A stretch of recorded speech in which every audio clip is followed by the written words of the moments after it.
안녕하세요. 정신분석기들입니다. 우리 페어밴 이론 공부하고 있는데요. 오늘은 억압된 내용의 성질에 대해서 살펴보도록 하겠습니다. 이제 점점 페어밴이 자신의 이론의 핵심으로 들어가고 있거든요.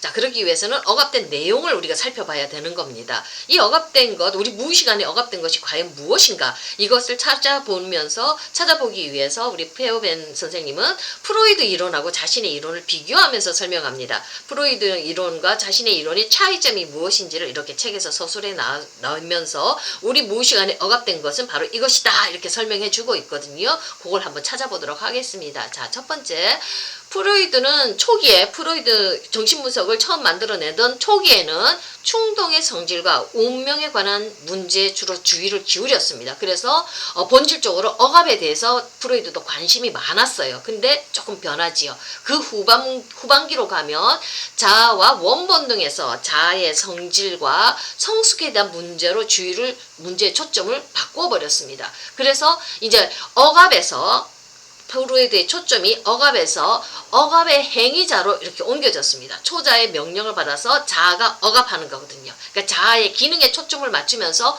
억압의 행위자에게로 초점이 변경되어져 버렸습니다. 근데 페어밴은 그게 아니라는 거예요. 첫 번째, 프로이드 이론이 훨씬 더 좋았다는 얘기를 페어밴은 하고 있습니다. 자, 리비도, 충동, 이건 본질적으로 대상을 지향하는 것이라고 우리 페어밴이 얘기를 하고 있죠. 그게 사실이라면 우리는 억압된 것의 성질, 이게 바로 뭐냐는 겁니다. 나쁜 대상이라는 거거든요. 나에게 불쾌감을 주는 거. 충동은 대상을 향해서 가는 거이기 때문에 이 나에게 나쁜 감정을 심어주고 나에게 불쾌한 것들을 심어다주는 이 나쁜 대상을 우리가 억압한다는 거거든요. 그러니까 프로이드는 억압의 행위자, 자아에 초점을 맞췄고요. 그 다음에 페어밴은 억압의 내용, 그게 뭔가 나쁜 대상이다. 여기에다가 자신의 초점을 맞추면서 이론을 전개해 나갑니다. 조금 포인트가 틀리죠. 자, 그럼 먼저 프로이드부터 한번 살펴보도록 하겠습니다. 프로이드가 쓴 책이죠. 자아와 원본능에서 프로이드가 뭐라고 얘기했냐면, 우리는 기본적으로 자아가 초자의 명령에 따라 억압을 수행하는 것으로 알고 있다 이렇게 얘기를 하고 있습니다. 무슨 말이냐면 자아의 억압적 기능을 설명하고 있는 것이죠. 자아가 억압한다는 것, 초자의 명령을 받아서 억압한다는 것, 자아의 그런 억압의 행위자에 대해서 설명하고 있죠. 자, 이거 보면 우리 심리 구조, 내적 구조는 자아, 그 다음에 초자, 원본능 이런 심리 내적 구조가 있죠. 이 초자가 있다는 것은 본질적으로 자아가 관계하는 내재화된 대상이 있다는 얘기죠. 그러니까 이게 아주 중요한 포인트가 돼서 나중에 페어밴이 자신의 이론을 전개해 나가는 거거든요. 우리 내면 안에 초자, 어떤 좋은 대상이 있고 이거하고 내재화된 대상하고 억압된 이 내재화된 대상하고 지금 자아가 관계를 맺는다는 얘기거든요. 근데 페어밴은 나쁜 대상을 앞으로 말해 나갈 거거든요. 그러니까 좋은 대상이 있다는 것은 나쁜 대상도 있다는 얘기 아니냐 이러면서 자기 이론을 펼쳐나가는 거거든요. 자, 억압이라는 것은 자아가 좋은 것으로 받아들인 내재화된 대상과 갖는 관계의 기능으로 간주되어야 한다고 얘기합니다. 요게 이제 우리 근친상간하는 좋은 대상, 너무나도 우리에게 즐거움과 쾌락을 주는 이 좋은 대상이 우리 안에 들어와서 이게 이것 때문에 초자의 역할을 하는 것들이 만들어진다고 이렇게 얘기를 하는 거거든요. 그러면서 억압하는 거 이런 것들을 설명하거든요. 자, 프로이드는 억압의 개념에 대한 자신의 본래 이론에서 억압된 것들은 나중에 바뀌거든요.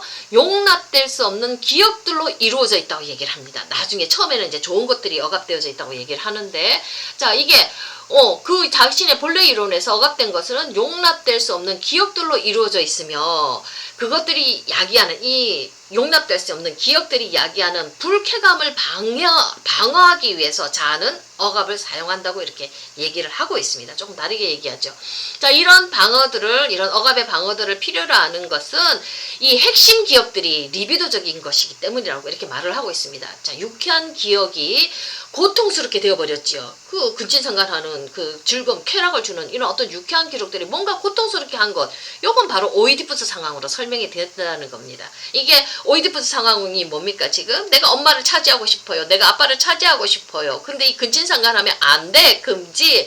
그 금지의 법이 들어오면서 이것을 내 무의식안으로 그 근친상간의 욕망을 내 안으로 이렇게 들여넣어야 되죠. 무의식으로 놓고 그러면 자꾸 그걸 향해서 추구하는 거에 대해서 내 자신이 나 알지 못하는 불쾌한 감정을 느끼면서 죄책감 같은 걸 느끼죠. 이래서 유쾌한 기억들이 고통스럽게 된 것, 이건 억압된 기억들이 이렇게 죄스럽게 느껴지고 근친상간 하려는 욕망들이 죄스럽게 느껴진다는 거지요.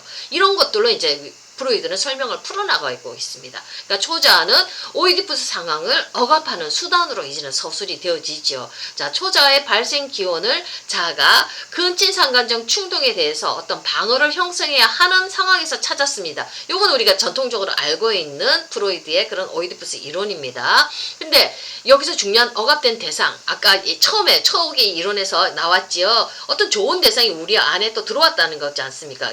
프로이드가 처음 얘기할 때 여기서 있던 어떤 알지 못하는 좋은 대상, 그 초자아가 이미 내 안에 무의식간에 억압되어져 있었습니다. 자, 페어벤은 초자아가 좋은 대상으로 남아있다는 사실을 이렇게 관찰하면서 프로이드가 얘기했다는 겁니다. 자, 그렇다면 자아 또한 다양한 정도로 동일시한 나쁜 대상도 얼마든지 우리 안에 내재화시킬 수 있고 그것이 존재한다는 증거가 되지 않느냐, 이렇게 얘기를 하고 있습니다. 맞는 말이지요. 좋은만 들어오는 거 아니고 우리가 어렸을 때 경험한 엄마의 양육에서 불쾌한 경험들 우리는 하지요. 기분 나쁜 것들. 그래서 나쁜 대상, 그것도 우리 안에는 내재화시키는 거거든요. 당연히 있지 않습니까? 좋은만 들어오는 건 아니거든요.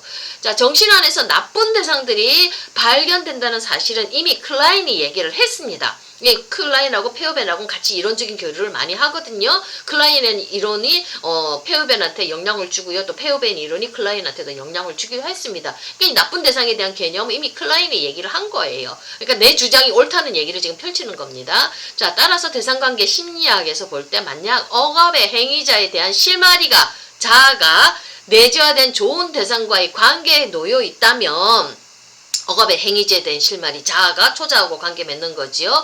자, 억압된 것의 성질에 대한 실마리는 자아가 내재화된 나쁜 대상들과 갖는 관계에 놓여 있다고 추론할 수 있다고 얘기를 합니다. 아주 정교하게 추론해 나가지요. 자, 우리 자아는 내재화된 나쁜 대상, 이 성질, 나쁜 대상, 성질, 이것들하고 우리는 관계를 맺는다고. 이것 때문에 우리 인생이 복잡해지고 우리 성격이 문제가 생기고 병리가 생기고 어렵다는 겁니다. 이 나쁜 대상들 때문에.